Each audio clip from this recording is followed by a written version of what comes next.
Hey guys, Elizabeth here from Consistent by Primal Potential. And I wanted to share with you one of my pet peeves. And the reason I just am not on here to just complain, I want to share it because I think that this is actually one of the primary reasons we stay in the struggle. And the problems we had 3 years ago are still the things we're wrestling with today, whether that is time management or overeating or procrastinating. This is the way I like to describe it when I'm working with my clients. Imagine that you take your computer to the Genius Bar. I think that's what it's called at the Apple Store. And you're like, it's broken. I don't know what's wrong with it. It's broken. Can you fix it? That is a very different approach that is going to get very different results than if you go in and say, hey, my computer won't hold a charge. Like if it's plugged in, it's okay, but as soon as I unplug it, like the battery goes to zero, it just won't hold a charge. The more specific we are, the more quickly we can get help, the more quickly we can get to the solution of the problem. But so often we're like, I don't know what's wrong with me. I'm just super inconsistent, I just can't lose weight. And we stay in the generality of the problem, not allowing ourselves to see where the real solution needs to be. Think about it this way. If I were to just say, my marriage sucks, we're in a tough place, that is very hard to resolve in the absence of specifics. Whereas if I said, we're just not spending any time together, and that's the big barrier. We feel super disconnected, and it shows. We've only been on 2 dates in the last 6 months, and all of our conversations are around our kids. Now we have something we can really work with. If I were to say, I'm just so inconsistent, that is so different than saying, every week I plan to do 3 workouts, and inevitably I either don't have time to get it done because other things take up my day, or if I do have the time, I feel like I'm too tired, and so I put it off in favor of resting or relaxing or whatever.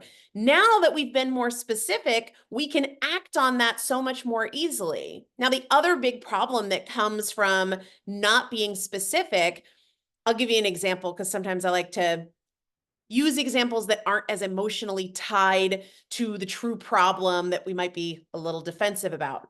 Imagine for a second that you are really good friends with a car mechanic and your car breaks down and you're pissed that your car is broken down. And you're like, oh, seriously, again, I need this car. Like, what is wrong with it? Why does it always seem to be something?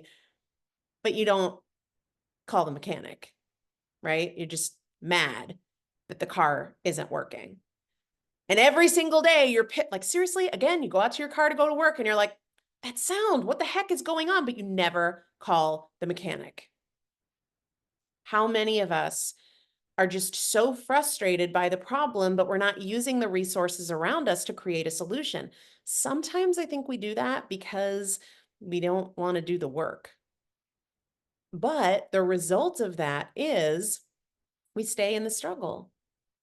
You not only need to be specific about the problem so that we can truly fix it. If I say to my husband, the garbage disposal is broken, I'm not giving him the same opportunity as if I were to say, there's no power to the garbage disposal, or if I were to say, it'll turn on, but it sounds like something's stuck in there. The fix is dependent on the specifics. And so many of us are just not getting into the specifics because we're over here pouting about the problem and we're being too general to allow ourselves or anybody else to dive in with a fix. And then the other thing is we have to be willing to ask for help. It's not sufficient to just be pissed off about your circumstances and then at the same time be unwilling to say, I need help here. The beautiful thing about being alive in this day and age is that there are resources everywhere.